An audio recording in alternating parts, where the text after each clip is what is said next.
informem aí se vocês estão... Qual é qual é a transmissão que vocês estão vendo aí, pessoal? Oi. Opa, agora sim com áudio, professor. Aí o senhor me informa aí em que slide tá, porque eu estou acompanhando em duas telas diferentes. Ficou sem áudio.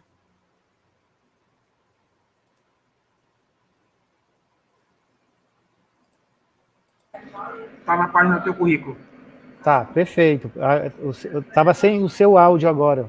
Eu só tico aqui para diminuir o tráfego aqui. Tá, beleza então, beleza. Então tá corretinho, porque eu estou vendo em duas telas diferentes, então eu vou acompanhar em uma tela só, então tá certinho. Beleza, obrigado. E aí, agora a gente vai falar um pouco aí sobre o que é o profissional em tecnologia da informação para o século 22. Então a gente está adiantando uma visão baseada em daqui 130 anos, pessoal. Então vamos enxergar o que vai ser esse profissional da TI dentro de 130 anos. Danilo Silva aí se manifestou, falou que está normal aí, áudio e tudo. Perfeito. Então, vamos lá. Obrigado aí, Danilo Silva.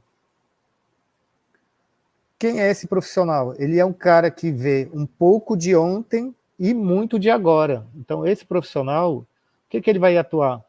Esse profissional ele vai atuar em diversas áreas da área de tecnologia, não só mais uma área específica. Por exemplo, eu tenho formação em redes.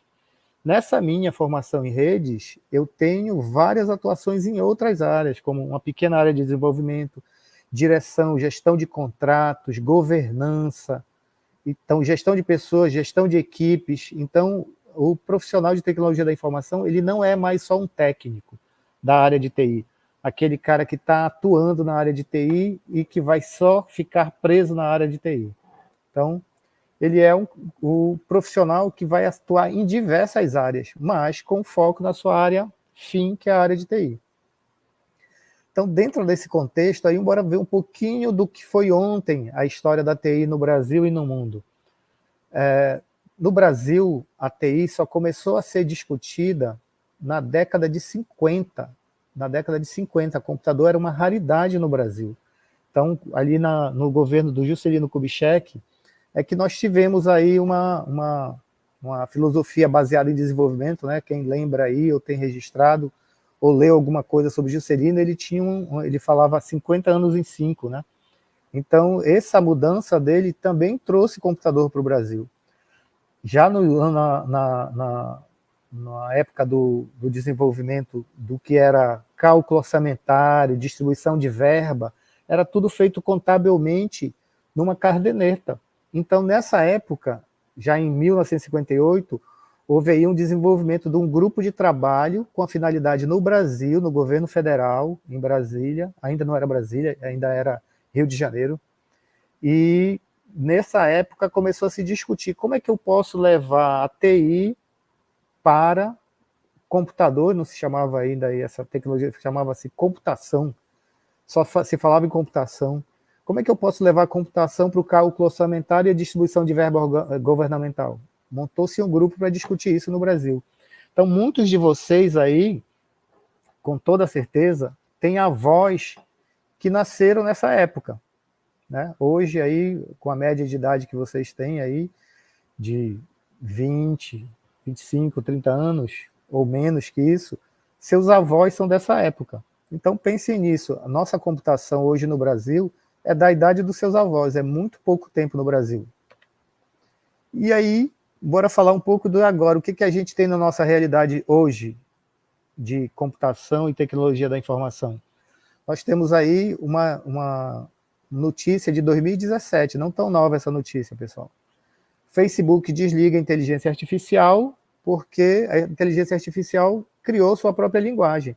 Vocês podem pesquisar isso aí no Google, pesquisar no YouTube, e vocês vão encontrar essa história aí, que o Facebook criou duas inteligências artificiais para corrigir a programação que era deficitária. Eles estavam testando essas duas funcionalidades e chamaram uma inteligência artificial de Bob e outra de Alice, né? Nomes clássicos aí na computação.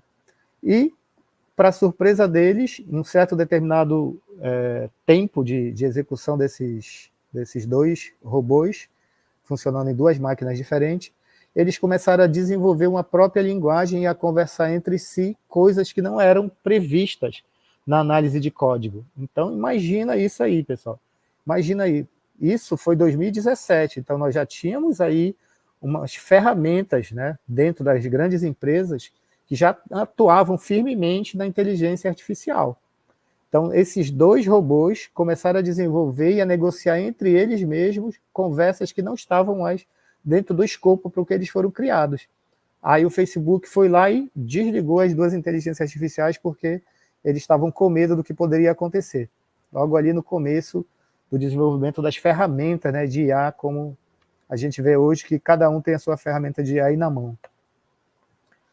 Então, quais são as exigências básicas para contratar um profissional de TI hoje? Quem é que está indo no mercado? Quem está? Você aí que está começando a entrar no mercado, você que vai para o mercado de trabalho. Então, se você está indo para o mercado de trabalho, você tem que conhecer quais são as exigências básicas do mercado de trabalho. Você que está na faculdade, ainda fazendo o seu curso aí de graduação, área de desenvolvimento, área de redes, área de tecnologia, gestão de tecnologia, área de ciência da computação. Então, a gente tem que conhecer quais são as exigências básicas de mercado, tá? O que se espera de um profissional de TI? Qualquer área de TI, pessoal. Atuação profissional baseada em conhecimentos sólidos e princípios éticos, sociais e legais. Isso aí é uma exigência. Você tem que estar em consonância, né? Você tem que estar em perfeita simbiose com a ética social e legal, tanto as leis quanto a sociedade. Você tem que ter uma postura proativa, você tem que ter uma postura colaborativa, participar em equipe, coordenar em equipe, tem que ter uma postura crítica, saber como intervir, saber quando intervir, valorização da qualidade em todas as atividades, sempre você vai ter que primar, né, prezar pela alta qualidade da sua atuação profissional, do seu trabalho, da sua entrega, aquilo que você tem como entrega final do seu trabalho. Também o requerimento é o compromisso e disposição para manter-se atualizado no estado da arte, né? O que é esse estado da arte aí? Alguém aí posta aí para mim rapidamente aí, o que é um estado da arte, né? O estado da arte seria a melhor ferramenta, o melhor cenário, a melhor visão, a melhor entrega, padrão excepcional, padrão 100%. Isso é um estado da arte. Na área que você atua, o melhor código, a melhor gestão, o melhor documento, o melhor relatório.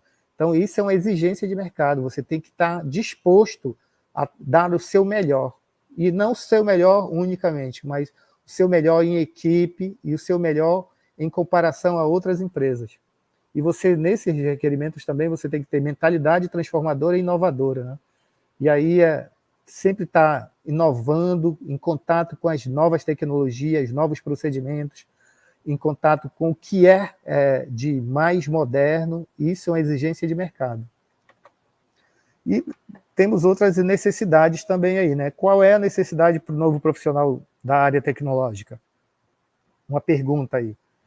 Nós temos aí o Alvin Toffler, né, que viveu aí de 1928 a 2016. Ele dizia: o analfabeto do século XXI não será aquele que não consegue ler e escrever, mas aquele que não consegue aprender, desaprender e reaprender. Então imagina aí, se você é aquele profissional que ficou engessado, que não está mais disposto a aprender, que aprendeu até um certo limite, tem atuado de forma constante, mas não inovando, não melhorando, então você não é o profissional do próximo século, né? Isso aí, Alvin Toffler falava para o profissional do século XXI, o que a gente está tentando discutir hoje nessa palestra aqui é o que eu preciso enxergar para o século XXII. Então, eu tenho que aprender, desaprender e reaprender, porque sempre vai vir algo novo que eu preciso esquecer o antigo, aprender o antigo, desaprender o antigo e reaprender o novo, tá? Então, está bem inválida, está bem em voga e valendo, né, essa afirmação de Alvin Toffler, o analfabeto do século XXI, a gente pode interpretar como o analfabeto para o século XXII. Bora falar aqui um pouquinho da timeline, né, do que é esse tempo, linha do tempo da tecnologia, aí para quem já tem aí a vivência na TI. Eu vou pedir para todos aí, né, nossos inscritos e os que estão assistindo agora aí, que você anote essas duas perguntas aí. Anote para mim, faça um print dessa tela aí e guarde, que eu vou te perguntar mais à frente essas duas perguntas. Eu vou te perguntar essas duas perguntas. Você consegue citar 5 eventos de relevância para o mundo da computação? Segunda, você consegue citar 5 grandes nomes da computação moderna? Bora responder mais à frente. Aí, continuando na timeline da tecnologia. Olha só essa foto aí. Bora interpretar essa foto. Essa é uma foto de computação gráfica entre os anos 50 e 60 no MIT, né? Massachusetts Institute of Technology. Esse é um projeto Whirlwind, que seria Tornado, né? O projeto para computação gráfica era um projeto para melhorar a aviação. Imagine a quantidade de máquinas, de equipamentos, de energia elétrica que nós tínhamos aí para fazer computação gráfica. Dá uma interpretada nessa imagem aí, que isso foi em 1960, pessoal. 1960. Nós temos aí quanto tempo até 2024? 64 anos. Então, isso aí, em 64 anos, se transformou. Nós tínhamos essa necessidade de equipamentos. E como é que ficou essa nova tecnologia da computação gráfica nos nossos dias atuais? Olha aí. Computação gráfica, edição de fotos, a partir de 2004, você já poderia fazer, foi quando nós tivemos aí as ferramentas mais modernas de edição de fotos diretamente no seu celular. Percebam aí que isso aqui é um celular. Está editando uma foto com efeito todo completo e você depois ainda te permite compartilhar, salvar, compartilhar no Facebook. Então, isso aí é a demonstração. Eu vou voltar aqui um slide para vocês verem. Olha o que era, há 64 anos atrás, a computação gráfica, a quantidade de equipamentos, e olha hoje o que é a computação gráfica no seu celular, no seu aparelho móvel, no seu tablet, no seu computador, no seu notebook. Então, isso aí é evolução em 64 anos. Você percebe que a linha do tempo da tecnologia está avançando muito. Então, a gente consegue ter uma noção mínima do que vão ser os próximos 60 anos. Imagine século 22 mais 130 anos. Isso aí é uma visão que nós temos que construir desde já. Um pouquinho aí dos eventos que transformaram a computação, pessoal. Quem é que tem afinidade aí na história, né, da computação? Criação do computador ENIAC em 45, Segunda Guerra. Lançamento do Personal Computer, o computador pessoal aí de mesa, pela IBM, em 81. A criação da do World Wide Web, em 91. Desenvolvimento do sistema operacional Linux, em 91 também, junto com o WW. E a explosão das redes sociais e a computação em nuvem, que foi aí começando os anos 2000. Hoje todo mundo tem 2, 3, 4, 5, 6 redes sociais.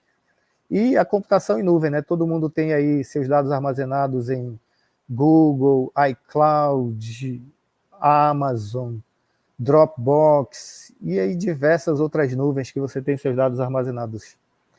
E a consolidação das ferramentas de inteligência artificial, nós tivemos essa firme ação de usar ferramentas na computação e da inteligência artificial a partir de 2021.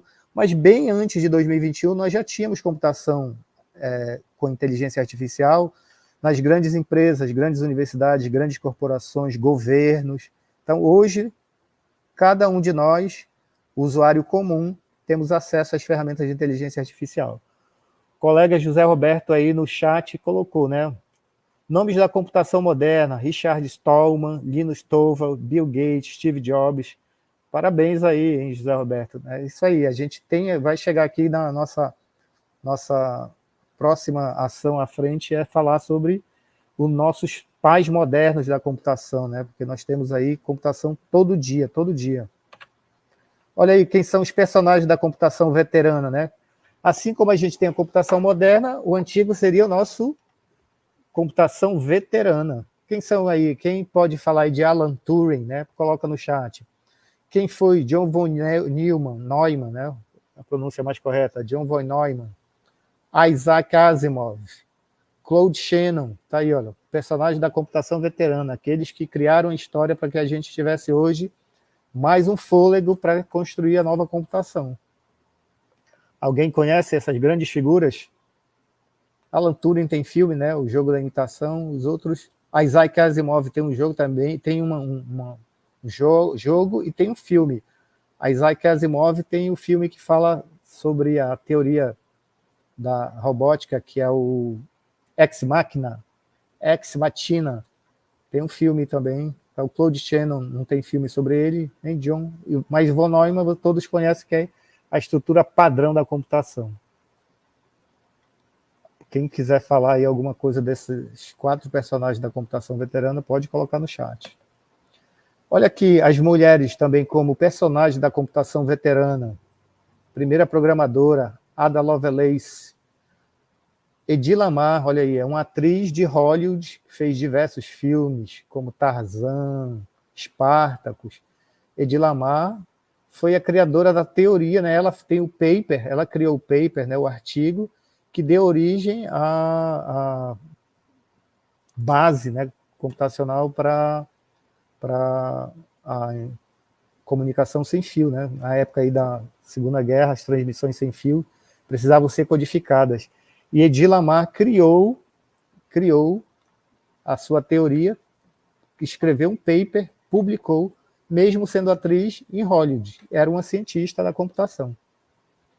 Temos aí Elizabeth Friedman, também trabalhou aí com a criptologia, né, na Segunda Guerra Mundial. Margaret Hamilton foi a mulher que escreveu o código para Apolo e a Lua. Então, olha só, nós temos grande participação das mulheres como na computação, as mães da computação veterana.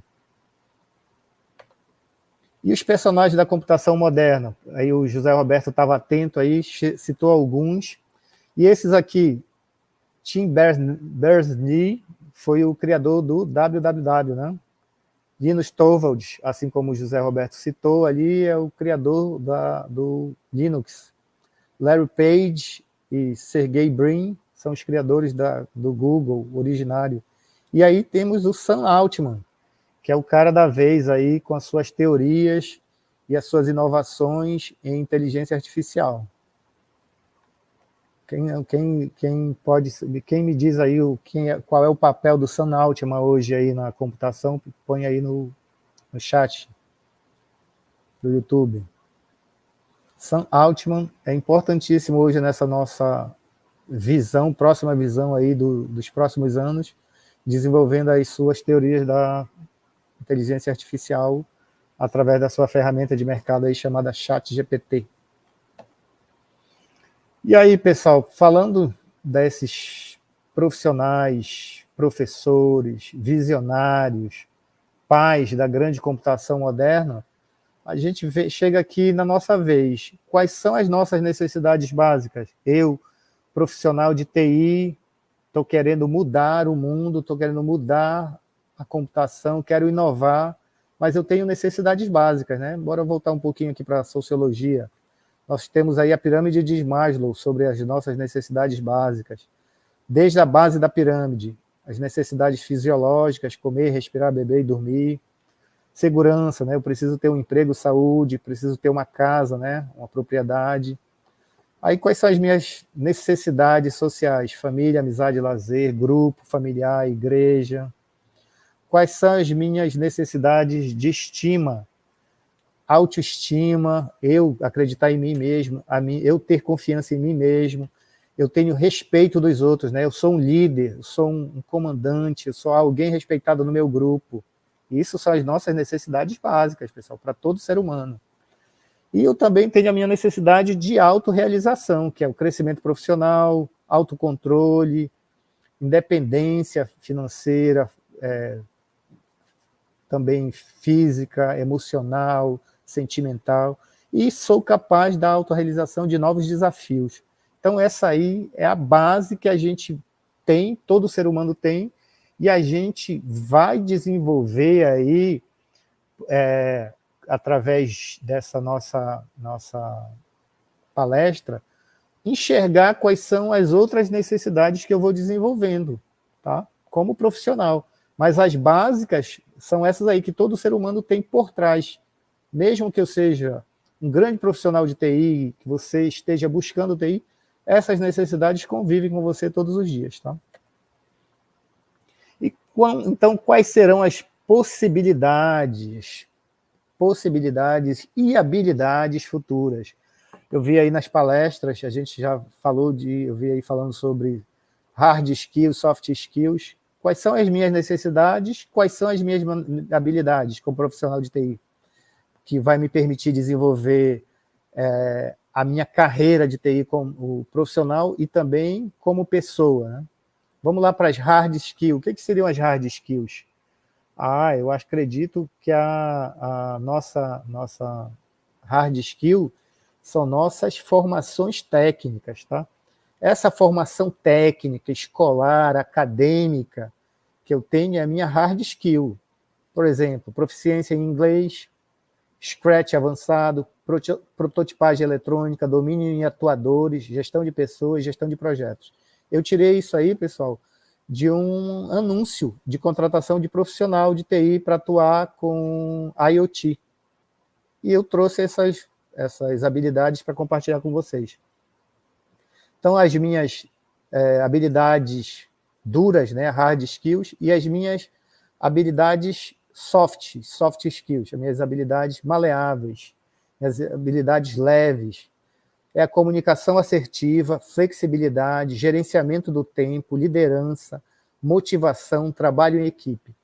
Eu tirei isso aí de um anúncio de recrutamento de profissional de TI para trabalhar com IoT numa empresa. E ela dividia certinho hard skills e soft skills que ela esperava do profissional. Então, isso aí é para vocês terem a noção de quais são as habilidades que o mercado de trabalho vai exigir de vocês. Não só agora, mas muito mais à frente, né? Está amadurecendo esse nível de exigência de soft skills. E aí, nas exigências dos profissionais de TI, no modelo dos Estados Unidos, né? Como é que é lá nos Estados Unidos essa exigência? Lembrando que eu tirei essa exigência aqui de um anúncio no Brasil. E nos Estados Unidos está aqui outro modelo de habilidades principais, habilidades chaves, né? Então, o que eles estão esperando dessas habilidades chaves? Um fundamento forte em matemática, aqui no primeiro, análise inteligente e habilidade de resolver problemas, habilidade de comunicação eficiente e fortes habilidades em computação. Então, olha aqui, o profissional de TI, eu tenho computação, análise e resolução de problemas e matemática como a minha hard skill. E aqui, habilidade em comunicação eficiente como uma soft skill. Isso aqui de um modelo de contratação profissional pego lá num anúncio nos Estados Unidos. Então, o que eu espero de vocês? Que vocês consigam entender quais são as habilidades que vocês estão desenvolvendo na faculdade, que vocês estão desenvolvendo no curso de vocês, que vocês vão, a partir daí, com essas habilidades, se prepararem para o mercado. Não só ter habilidade técnica, você vai aprender a ter habilidade emocional, habilidade de interagir, habilidade de se comunicar. Então, vamos lá. Olha só as exigências na educação infantil, na formação. Bora falar de formação. Como é que é a formação lá fora, né? Como é que é a formação nos Estados Unidos? Tá aí, o modelo das exigências na educação infantil nos Estados Unidos. Eu printei isso aí e coloquei aqui para vocês. Eles exigem no jardim de infância, né, kindergarten, jardim de infância, até os 6 anos de idade, de 6 anos de idade até os 12 anos de idade, que é aí o Fundamental 1 para nós, né, no Brasil. Eles, além de ter ênfase em habilidades sociais, leitura, escrita, educação física, aritmética, artes, música, comunidade, eles exigem, olha aqui em vermelho, exigem do aluno, criança de 6 a 12 anos, habilidades básicas em computação, pessoal. Isso no jardim de infância, ensino fundamental 1, eles já introduzem habilidades básicas em computação. Então, eles estão preparando essa pessoa tecnicamente para o mercado. Então, isso a gente tem que enxergar como uma preparação escolar e acadêmica. E qual é a realidade no Brasil? Nas nossas 5 grandes regiões aí. Como é que a gente vai participar desse mundo educacional? Então, vamos ver aí como é que é a realidade do Brasil. Hoje, a exigência para o profissional de TI no Brasil, aí eu volto depois mais à frente para falar da exigência escolar básica no Brasil, a exigência para o profissional é que ele já chegue no mercado com pleno conhecimento da computação, desenvolvimento de sistemas computacionais, solução de problemas, elaboração de projetos, entender de aspecto ético e legal, ele tem que ser capacidade de abstração e modelagem, tem que saber trabalhar em grupo, ele tem que ter a capacidade de autoaprendizado, né? Estudar sozinho, aprender sozinho. Ele tem que se expressar bem, de forma escrita e oral, falada, né? Ele tem que ter um domínio da língua inglesa, porque todo o material, a fonte de consulta mundial é na língua inglesa. Capacidade empreendedora e de liderança e habilidade de trabalhar com números, né? Alguém aí pode me dizer, nessas exigências do profissional de TI, o que é uma hard skill, o que é uma soft skill aí? Pode escrever aí uma hard skill, uma soft skill aí no chat, que aí eu entendo que vocês pegaram a ideia do que é e entenderam, né, o que é uma hard skill, que é a habilidade técnica, soft skill é a habilidade social e de pessoa e interação emocional. Olha aqui, como é que é a realidade no Brasil sobre a exigência do estudante no ensino básico, jardim de infância, ensino fundamental 1. Então, eu tenho que ele tem um tempo para brincar de 5 horas, olha aqui, tempo para brincar 5 horas, tanto de 2 a 5 anos, são 5 horas, está aqui os quadros, e tem essa assembleia aqui, que é de 1 hora, que não entendeu o que é, não deu para entender exatamente o que é, mas ele tem 1 hora de assembleia e 5 horas para brincar. E a gente vê que não tem computação aqui, pessoal, não tem, ó. Apesar de ter a matemática aqui, ó, não tem computação, como a gente viu lá na exigência do modelo da grade curricular infantil nos Estados Unidos, que tem aritmética e habilidades computacionais. Então, nós no Brasil ainda não é uma realidade, né? Não estou falando de ensino privado, que ensino privado é outra visão. Estou falando do ensino geral, público no Brasil, ainda não tem a visão computacional como uma habilidade a ser desenvolvida na primeira infância, no ensino básico. Desenvolver a habilidade computacional no ensino fundamental no Brasil seria algo de muito interessante. E aí, bora fazer agora um breve comparativo final do que é a soft skills e a hard skills. E o que você precisa saber? Soft skills é aquilo que você não coloca no currículo. É a aptidão mental, emocional e social. Você constrói isso. É facilmente qualificável saber se a pessoa tem habilidade emocional e social. E isso aqui os psicólogos, entrevistadores, recrutadores já te testam no recrutamento para saber se você tem isso aqui, tá?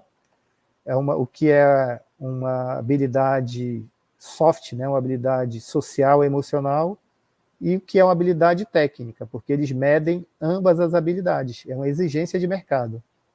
E quais são as habilidades técnicas, hard skills?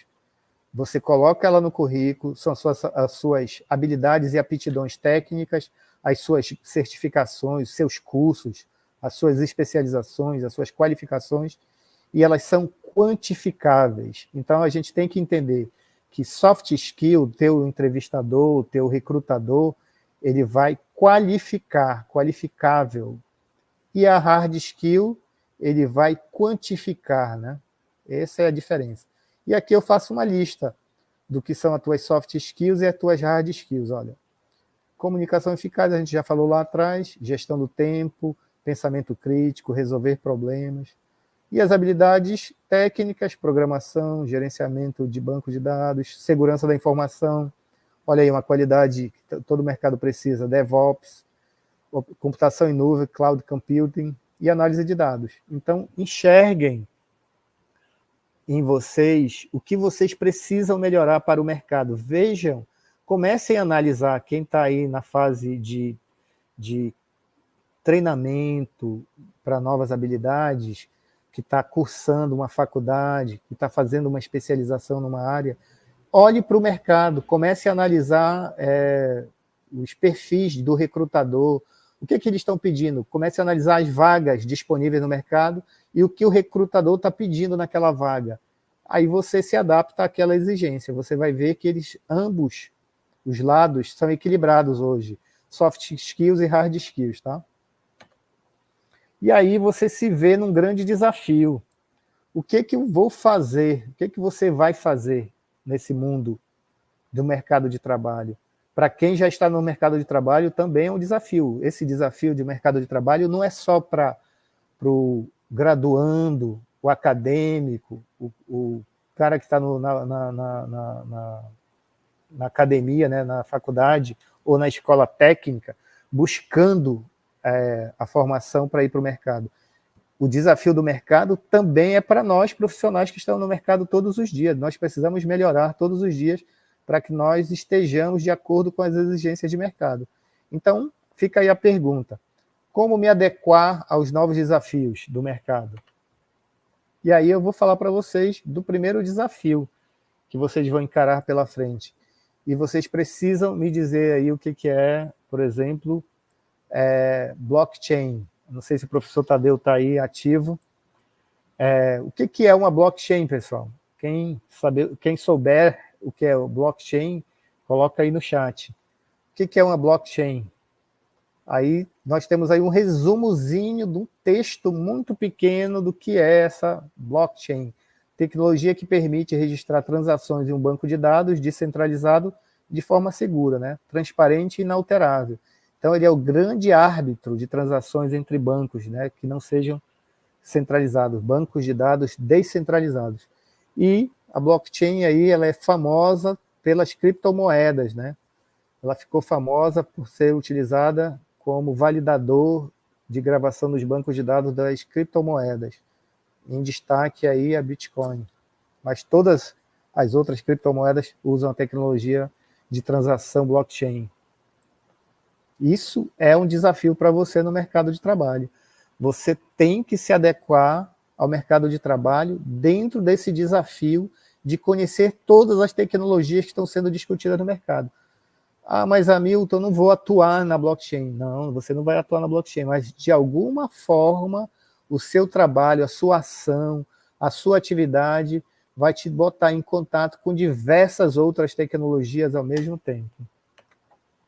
E essa outra tecnologia aqui, que também é um grande desafio para qualquer profissional de TI que esteja atuando no mercado ou que esteja se preparando na academia, é a interface de usuário e a experiência de usuário, né? UI e UX, que é User Interface e User Experience.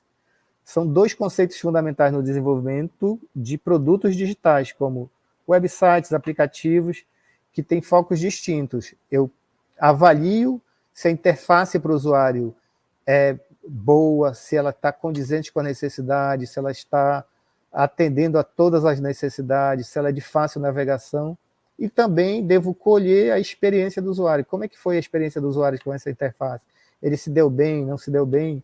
E hoje um profissional que atue somente com o UI e UX é um profissional que está sendo remunerado no mercado em torno de R$30 mil hoje no Brasil, só para atuar com interface de usuário e experiência de usuário em websites, aplicativos, sites de bancos, aplicativos de bancos, aplicativos de redes sociais, usa muito UI e UX. Todas as redes sociais têm profissionais que trabalham só com essas duas interfaces.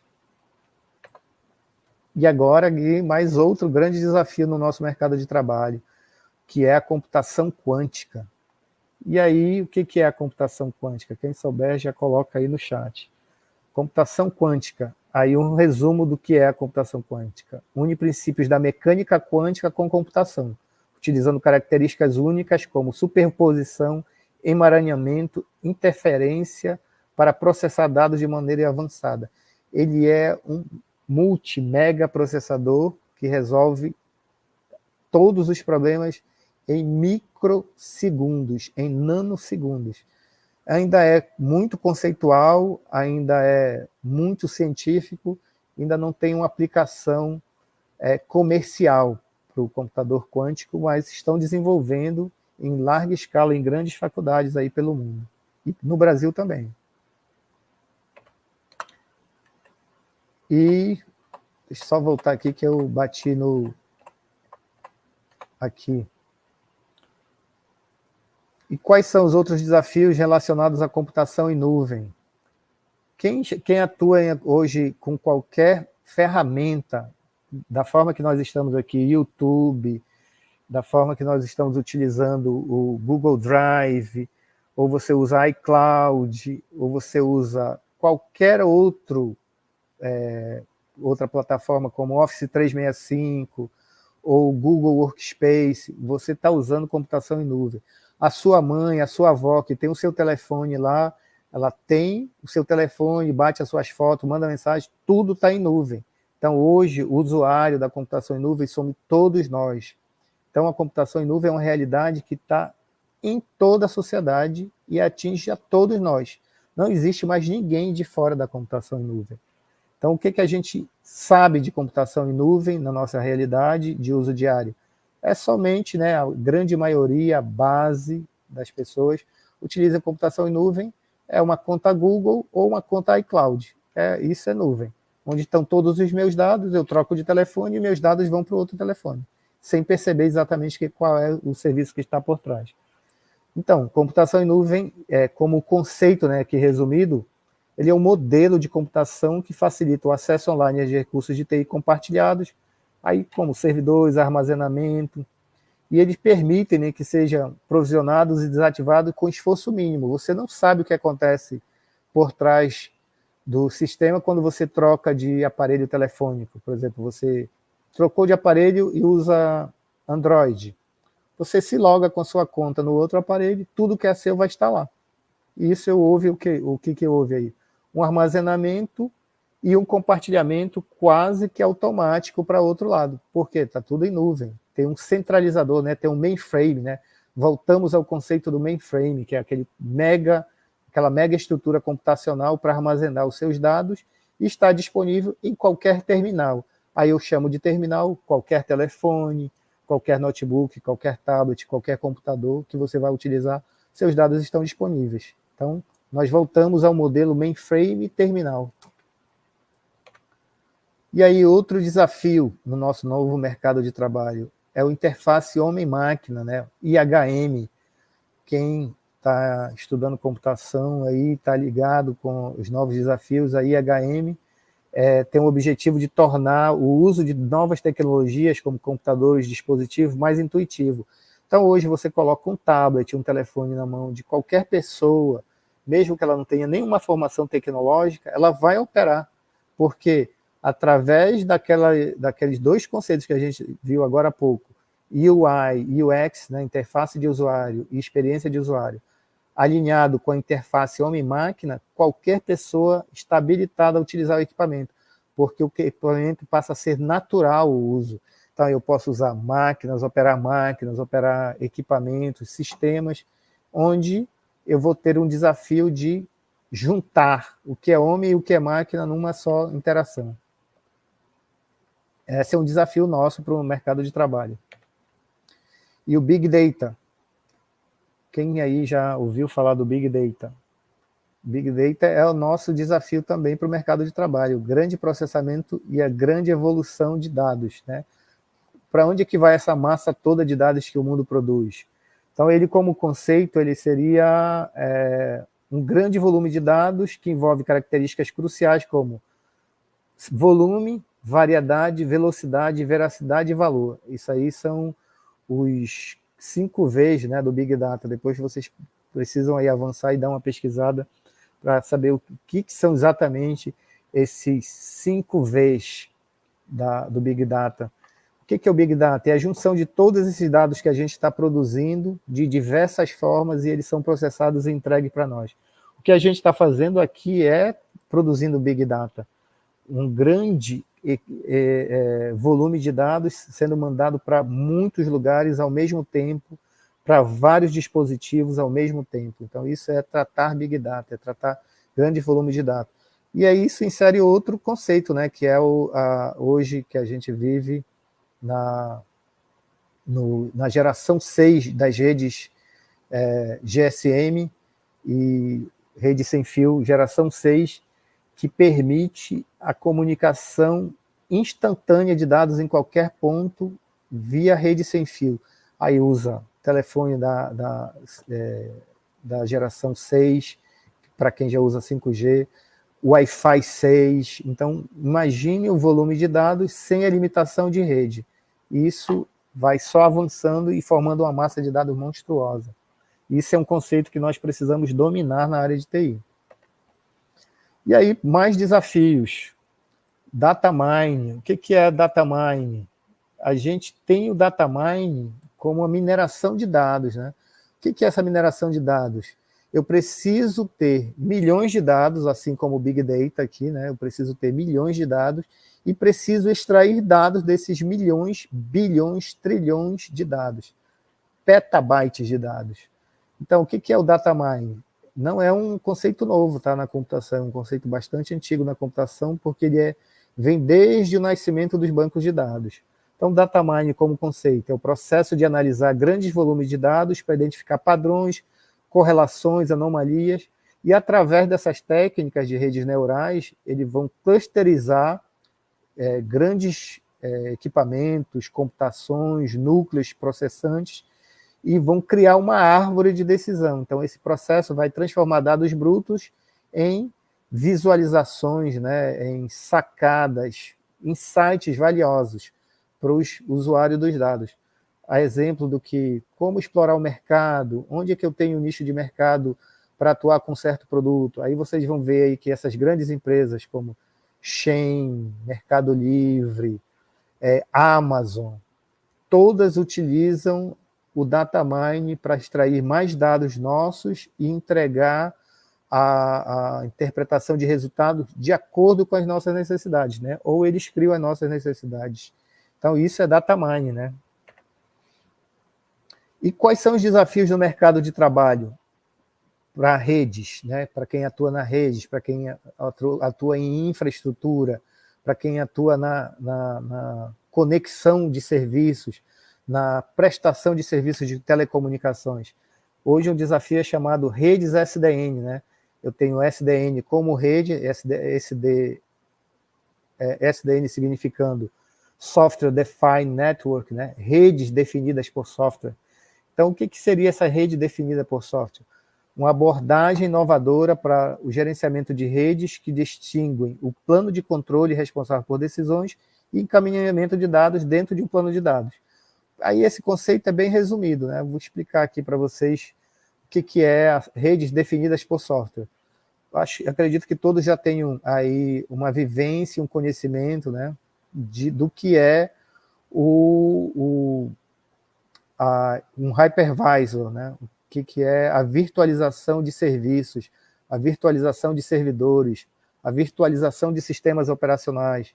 Aí vocês podem usar VMware, pode usar qualquer outra solução de hypervisor. E hoje, o que a gente enxergava como sendo um virtualizador de sistema operacional, hoje nós temos um virtualizador de redes. Nós temos protocolos próprios, que é o OpenFlow aí da HP, para virtualizar redes. Então, eu posso ter na minha rede vários switches, vários roteadores profissionais, e a partir do protocolo OpenFlow, eu consigo virtualizar novas redes, eu consigo subir redes dentro de outras redes. Então, esse é o conceito de Software Defined Network, SDN. É o virtualizador de redes dentro da mesma estrutura de redes. Isso é um grande desafio para a área de telecomunicações hoje. Então, nós do mercado de trabalho de redes, precisamos entender o que é uma rede SDN. E para a nossa realidade atual, né, que está em altíssima divulgação, que é a inteligência artificial. O que é inteligência artificial? É capacidade de máquinas e sistemas de computador de simular a inteligência humana. Tá? Isso inclui a inteligência humana. Aprender, raciocinar, perceber, tomar as decisões e resolver problemas. Acredito que todos já usem aí alguma ferramenta de IA. Qual é a ferramenta de IA que você utiliza? Me responde aí no chat. Todo mundo utiliza já Gemini, todo mundo já utiliza ChatGPT, todo mundo já utiliza Midjourney. Qual é a tua atual inteligência artificial, a tua ferramenta? A grande maioria, aí, 90%, vai responder que é ChatGPT. Então, hoje nós temos profissionais de TI que estão atuando ainda no modelo engessado, acreditem. Vocês estão se preparando para o mercado de trabalho. Então, cheguem no mercado de trabalho e transformem essa visão, porque no nosso mercado de trabalho nós temos profissionais de TI que não utilizam ainda a inteligência artificial. Se você é profissional da área de TI, ou você é aluno, acadêmico da área de TI, técnico da área de TI que está estudando, você tem que se adaptar a utilizar a inteligência artificial para resolver seus problemas do dia a dia. Você vai ganhar um volume de produção muito maior em um tempo menor. Isso é habilidade. A inteligência artificial não vai resolver os teus problemas, ela vai ser uma ferramenta que vai te ajudar a resolver problemas de forma mais rápida, por ela reunir muitos conhecimentos e não ter a limitação de conhecer apenas uma fonte de dados, ela conhece diversas fontes de dados. Então, nós profissionais de TI precisamos buscar a inteligência artificial como ferramenta do dia a dia para resolver problemas. Outro grande desafio, que é a programação avançada, né?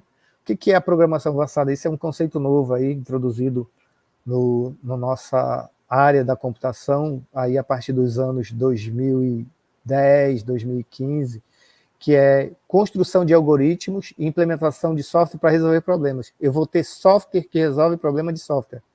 Então, imagine aí o que você tem, um algoritmo que resolve problemas de algoritmo. E agora, com a inteligência artificial, isso aí explodiu, né? Programação avançada. Eu tenho que ter perfil não só técnico para trabalhar com programação avançada, porque eu vou ser obrigado a entender o problema, entender o negócio, entender o nicho de mercado. Então, eu preciso também entender da área técnica e da área de negócio. Então, eu vou ter um perfil híbrido de trabalho. Eu sou um profissional que conhece de um negócio, sei como funciona e também conheço a área técnica. Esse profissional ele está habilitado aí para trabalhar com programação avançada, criando novos algoritmos e novos softwares que resolvem problemas de software. E, pessoal, aqui quase na nossa conclusão, eu vou abrir aí para as perguntas e para a interlocução com o nosso professor e organizador, professor Tadeu, esse grande tema que a gente precisa abordar na era digital e dos grandes recursos nas redes sociais, na computação, na inteligência artificial, que é a ética digital. A ética digital é fundamental para a sobrevivência das empresas. Hoje, todas as grandes big techs, as grandes empresas que trabalham com tecnologia ou que estão envolvidas na área de tecnologia, elas buscam a ética digital para elas se tornarem referência de mercado. E o que é a ética digital aí para nós da área de TI? Conjunto de princípios e valores que vão te orientar o comportamento tanto das pessoas quanto das empresas dentro do ambiente digital. A ética que eu tenho na minha sociedade, no meu grupo de trabalho, na minha igreja, na minha família, no meu clube de esporte, é a mesma ética que eu tenho que ter no ambiente digital. Então, eu tenho uma ética própria dentro do ambiente digital. E essa ética, né, esse modelo de ética, não é só para as pessoas, também é para as empresas. É o modelo pessoal e organizacional. Então, ela trata de uso seguro e responsável das tecnologias digitais, promover a privacidade, sempre promover a privacidade, né? A gente tem a nossa lei orientadora, a Lei Geral de Proteção de Dados, e promover a igualdade e o bem-estar de todos no ambiente digital. Então, fiquem preparados, já comecem a estudar sobre ética digital. As empresas estão exigindo esse comportamento ético digital.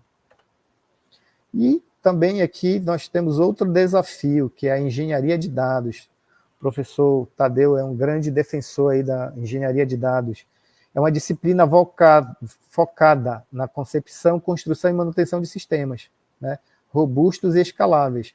Eu tenho que entender da engenharia de dados, assim como eu tenho um engenheiro civil que constrói em cima de planejamento, eu também tenho que ter o meu engenheiro de dados. Não é um engenheiro de software, pessoal. Não vamos confundir aqui um engenheiro de software.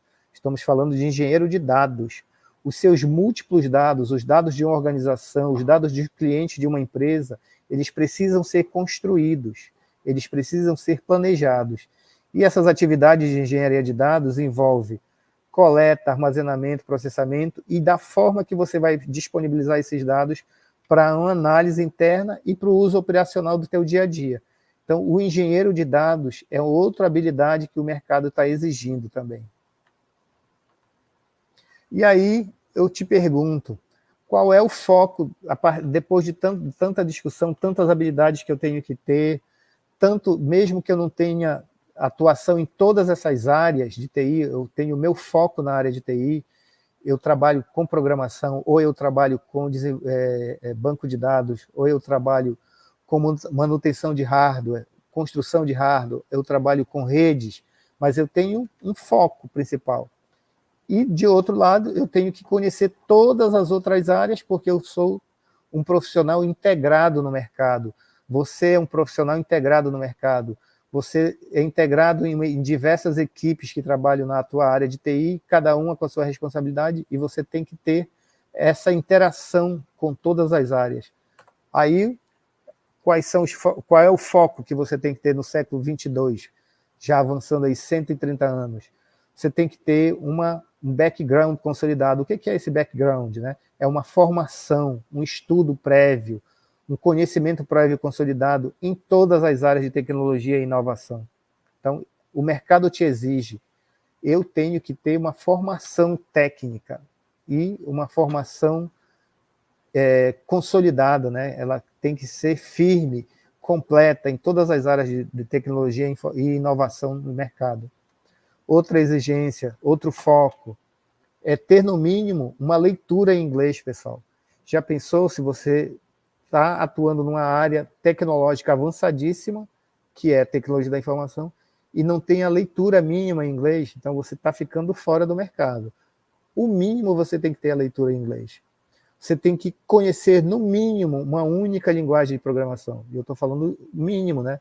Você tem que conhecer a base da linguagem de programação, 2, 3 linguagens de programação.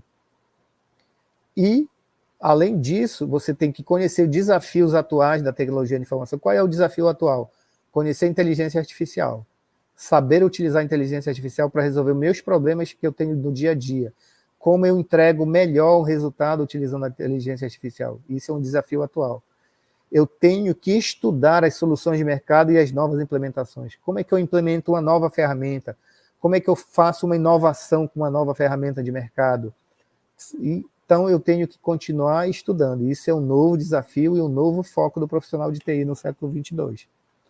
Como é que eu tenho... Qual é o outro foco de TI que me exige, né, desenvolver as habilidades pessoais e técnicas? Eu preciso desenvolver minhas habilidades pessoais e técnicas. Quais são as minhas habilidades pessoais? Trabalho em equipe, escrita, fala, discurso, interação, compartilhamento de informações, respeito entre os colegas e chefias. Isso são habilidades pessoais. Se comunicar bem. Então, isso são habilidades pessoais. As técnicas, você está em formação no seu curso técnico ou na sua graduação.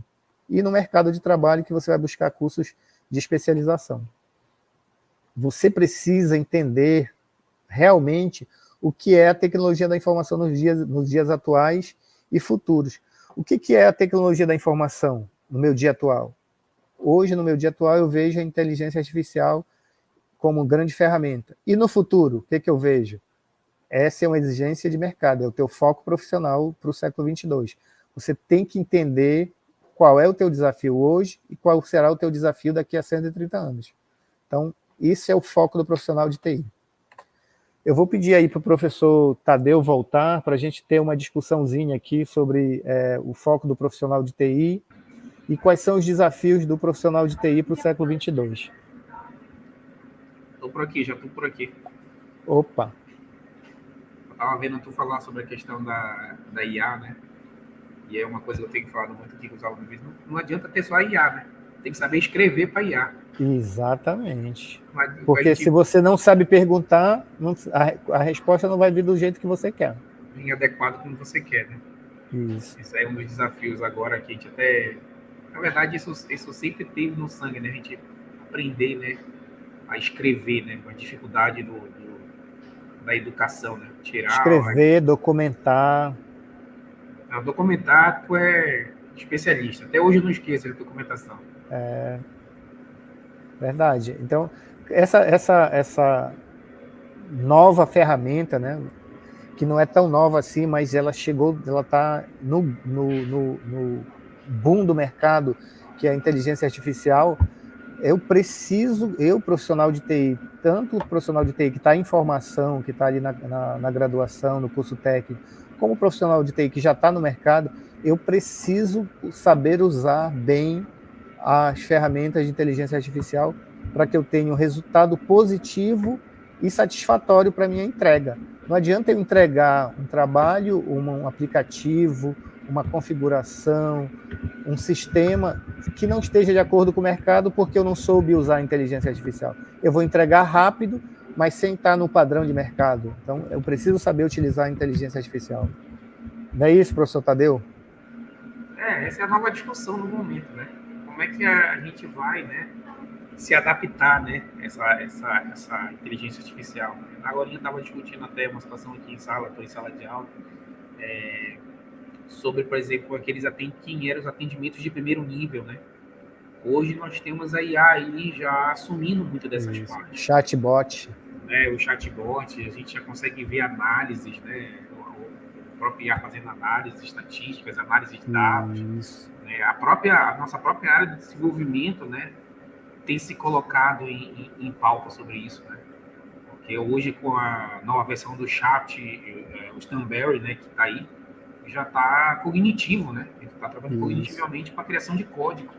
Exatamente. Então, a gente tem que começar a pensar como essa IA... Você imagina a gente como professor, em sala de aula, você está falando uma coisa, o cara está perguntando para o chat, ele confia mais no chat GPT do que no professor que está ali. Ele pega o nosso conceito e bota o que eu falei no chat GPT para saber se é verdade.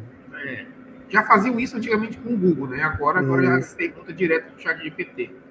Né? Exatamente. Mas então, a ideia... E na nossa área, professor Tadeu, o senhor também é da área de redes. Hoje o cara de redes, ele escreve script todo dia. Automação, né? Automação das atividades diárias e ele escreve script. Então, se ele usa a inteligência artificial para melhorar esse trabalho dele diário, ele está lançando mão de uma nova tecnologia. Mas aí fica aquele questionamento que eu já fiz antes. Ele está usando bem, ele está conseguindo entregar bem o serviço? Talvez a limitação seja a interação com a ferramenta que é a inteligência artificial. A gente tem que pensar o nosso papel agora nesse novo processo de ramo até o século 22, né? Esse seria esse período de adaptação, né? Isso. Porque a gente está falando vamos dizer, IA não é algo novo, mas agora, graças à computação em nuvem, né, ela conseguiu dar um salto gigantesco. Isso a gente não está falando nem de computação quântica, né? Exatamente. E aí o pulo do gato para várias situações. E aí todos nós temos que nos pensar nas nossas áreas como isso vai ser. Está se criando IA para tudo. A gente fica pensando aí... Hoje já tem IA para criar música, IA para criar vídeo, né? A gente está aí na expectativa de ver o Sora funcionando, né? Vários sites já tem criou. Então, a gente tem que se refazer, o ser humano tem que se adaptar nessa nova humanidade, né? Eu estou aí terminando um livro, né, como diz amigo, sobre essa questão. Eu falo muito sobre a questão que a gente está naquela fase da... Não é que eu esqueci o termo físico que a gente diz. Transição? Física... Não é transição. Caramba. Deixa eu ver aqui. Quando a gente está na física um salto muito alto. A gente tem a questão da transcendência, né, que a gente fala sobre essa transcendência muito alta, mas a gente tem que começar a pensar que chegamos um momento que demos um salto tão grande que a gente tem que repensar as coisas.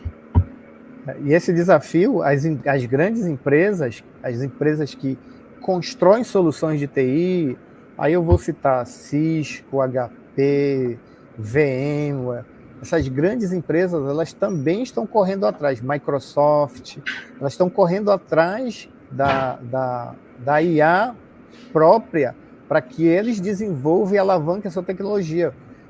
Uma tecnologia que estaria madura para colocar no mercado em 2, 3, 5 anos, eles colocam em 1 mês, 2 meses. E a gente enxerga isso, todo dia tem uma novidade. Todo dia os aplicativos, os sistemas têm uma novidade, porque eles têm IA trabalhando junto com eles. A Microsoft tem quem está com uma teta, agora está no Netflix, né? Está passando lá, né, do Bill Gates falando sobre essa questão, né? Das avaliações que ele fez na OpenAI. Conta lá como é que eles começaram todo esse projeto. Só lembrei aqui que eu estava vendo, singularidade, eu chamei de singularidade Isso. Tecnológica educacional. Né? Perfeito, singularidade. É uma coisa que eu digo assim, que a singularidade, pessoal, é um salto tão rápido na física que a gente acaba tentando entender o ambiente. E com a IA, a gente sofreu isso na educação. Aí, enquanto a gente estava estudando aí rede social na educação, era Scratch para usar. A IA chegou, deu um salto tão rápido que agora a gente está tentando ter que se readaptar como professor, se readaptar Perfeito. como pessoa. Então, a gente achava que as ferramentas que a gente estava usando ali atrás, há 3 anos atrás, as ferramentas que a gente estava achando inovadoras para a sala de aula, hoje em dia elas morreram, né? Morreram. Hoje você coloca... Como é que você vai dar aula hoje, pensando, por exemplo, em código, quando diz assim, o cara está fazendo código ali com o chat? A gente tem que repensar Isso. O jeito de dar aula. Isso. Já imagina o professor que está na sala de aula, professor Tadeu, ensinando o aluno suas primeiras linhas de programação. O cara já chega lá com um bloco de programação pronto no primeiro dia. Não, eu tive um caso desse muito em casa de... também sou da matemática, sou da física, né, de formação. E perguntaram para mim assim, professor, para que eu vou estudar língua portuguesa se o Word já agora, principalmente o Word com o Copilot, ele já me ajeita tudo, já faz tudo para mim e eu... Pô, aí tu tem que pensar criativamente como sair de um jeito para dizer, não, é uma ferramenta, a gente tem que continuar estudando, né, para manter. Ainda mais que vocês têm aí mini computadores toda na mão, que são os mobilidade do celular, né? Isso me preocupa, né? Ultimamente eu tive muita E tem o outro detalhe, né? Apesar de que a gente fala para o aluno que ele tem que aprender a escrever correto, a se expressar corretamente, a falar, porque ele vai chegar em algum momento que ele vai ter que expor o produto dele ou se anunciar como produto, né? Como profissional, vai ter que liderar equipes. Então, esse desafio de liderar equipes é um grande desafio. Então, você tem que saber liderar equipes e você vai precisar falar com pessoas. Você vai precisar falar em reuniões com outras áreas. O documentário da Eficiência ao Futuro de Bill Gates. E a gente tem até aí o Hamilton, José Roberto é um grande aqui da área de software livre, vai estar com a gente também aí, vai falar aí. Opa, Zé Roberto. Com a gente. De repente a gente tem que fazer uma mesa também no futuro, né, Zé Roberto? A gente tem conversado em várias situações aí. Mas voltando ao nosso tema, a gente fica muito preocupado com essa relação hoje da pessoa, né? Como é que vai ser agora daqui para frente, né? A gente tem que pensar em soft skill, hard skill. essas habilidades que a própria IA pode adquirir. Exatamente. É incrível que a gente fica nesse pensamento hoje. Até para fazer aula, né? Hoje estão se usando só avatar, né? Dar o texto para o avatar e o avatar dá a aula. Eu tava quase para decidir essa vida já de pro avatar aqui para dar pro YouTube, né? Porque há muito tempo eu tenho negado fazer esse canal para trabalhar essa divulgação do conhecimento de forma gratuita, né? Com as pessoas. E aí sempre o pessoal me cobra, faz o canal. Tem um radialista, um radialista já, não tem mais nem radialista, um jornalista que falou para mim uma vez sobre isso. Por que tu não transforma isso em canal, né? Tu vem aqui e fala com a gente sempre e tal. Eu disse, não, cara, eu vou pensar. E a minha esposa sempre fala, faz. E eu acabei fazendo já com esse evento de 15 dias, né? Estou fazendo um evento de 15 dias. Parabéns pelo evento, viu? Tem Parabéns. muita coisa, muito tempo mas é aquela coisa que eu quero mostrar para vocês que tem essa história de mandorinha não faz... um mandorinha não faz verão. Um mandorinha faz verão quando quer. Então aí a gente pegou aí vários profissionais, tá aí no exemplo, e a gente está montando esse tópico. Conversa, eu acho que essa questão de falar sobre currículo profissional é muito importante. Às vezes vocês se sentem perdidos. Como eu vou começar? Né? Por onde começar? Como me comportar em relação à minha carreira? Né? E aqui, nós como instituição Senai, assim, puxando um pouco, a gente é muito preocupado com a questão da formação. Perfeito. Eu estou 2 anos agora aqui no Senai. No curso tecnológico, né? Eu vim para cá para somar com a equipe de tecnologia daqui. Então, eu me preocupo muito nessa relação do educação-aluno, como ele vai absorver, treino, até porque eu não cortei meus laços com as empresas, né? Então, eu continuo na indústria, então eu sei o que a indústria quer. Perfeito. Então, a minha ideia é preparar o cara conhece o mercado e está preparando os futuros profissionais do mercado. Essa é a idealização que a gente pretende, né? Mas isso é um passo, né? Eu acho que essa palestra te coloca muito assim para vocês entender as necessidades que vocês têm que adquirir, né?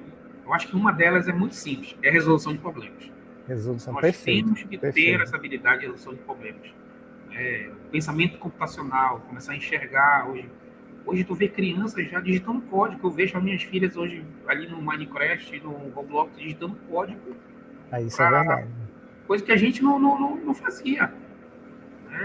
Eu tive uma situação com a minha filha, ela fez uma compra no meu celular. Minha filha quando ela fez, ela tinha 4 anos de idade. Pegou meu cartão e fez uma compra de Roblox. E eu disse, cara, se eu fiz, eu não fazia isso. E tem outro detalhe aí, Tadeu, a interface de usuário e a experiência de usuário. Foi tão bem construída a interface que a criança consegue entender e interagir sem ter o conhecimento técnico. E aí a gente vai para aquela palestra pela manhã, né? O chamado Design Thinking, né?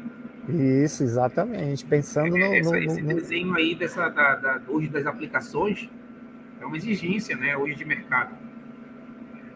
E o pior, né? Tu pergunta, pede para IA, ela ainda te dá dica disso. Perfeito. Então, eu quero só dar os parabéns aí, Hamilton, pela essa palestra. Obrigado, professor. Vou lhe agradecer e estou aqui à sua disposição para qualquer outro desafio. Boa. Como eu prometi para o pessoal aí do canal, vou liberar um curso da Cisco para vocês, tá? Já aí, vou colocar aí lá no nosso grupo. Participem, tá? Hoje eu estou liberando para todo mundo esse curso. Mas os próximos cursos tem que participar dos eventos, pô. Vocês têm que estar aí junto com a gente faz um esforço para isso acontecer, tá? Isso não é fácil tirar um Hamilton da área dele. Tá? É um cara muito ocupado, pô. Você não sabe que o cara é ocupado, né? E outros profissionais aí que estão vindo para dar essa palestra para vocês. Então, assim, aproveita, a gente está querendo transformar hoje ser um período de mudança, né? A gente está querendo unir, porque, tipo assim, eu sou aqui de Belém, né? Então, aqui no Pará. O Hamilton Onde é que tá, meu? Diz aí pra eles onde tu tá. Estou em Macapá, no Amapá. Macapá, no Amapá. Né? E tem outras áreas, outros profissionais de outros lugares. Mas a gente é tudo da mesma área, estamos para cá. Então a gente acha assim, chegou a hora de a gente se unir. Perfeito. Chegou a hora de a gente se unir. Eu acho que chega um momento de dizer que o Norte não tem poder para fazer as coisas, o Nordeste não tem... Parou com isso. Botei na minha cabeça, parou com isso. Está na hora de a gente, junto, a gente começar a cada vez mais divulgar trabalhos, mostrar quem são os profissionais daqui, quem são os grupos daqui, né? Quem são as pessoas capacitadas. Né? Que tem gente demais aqui, profissionais de alta qualidade. E só tem que agora, eu acredito, alguém para capitanear, né? Essa união aí, sistematizar essa união. Vamos, a gente vai como se organizar aí. Eu acho que tem o Roberto aí que tá aí. Tem o Hugo que vai vir. O Hugo tá aí. O Hugo vai dar uma palestra pela manhã aí. Eu acho que depois de amanhã ele vai ministrar uma palestra de arte na praia dele aí. Né? Show de bola. E como diz, gente, vamos se unir, vamos unir Pará, outros estados, outros municípios, todos juntos que a gente possa mostrar essa força. Né? É isso aí que a gente tá com a Constituição. Já tem um pessoal da Tel Jogos que já entrou com a gente também. Né? Temos aí, como dizer, o Roberto relacionado às comunidades de tecnologia do Pará, já colocou vários aí. Perfeito, então, show. Chegou a hora de a gente ir conversando, se unindo, vamos se acertando devagar, divulgar vários trabalhos, até o momento que a gente possa criar até uma própria Campus Party nossa.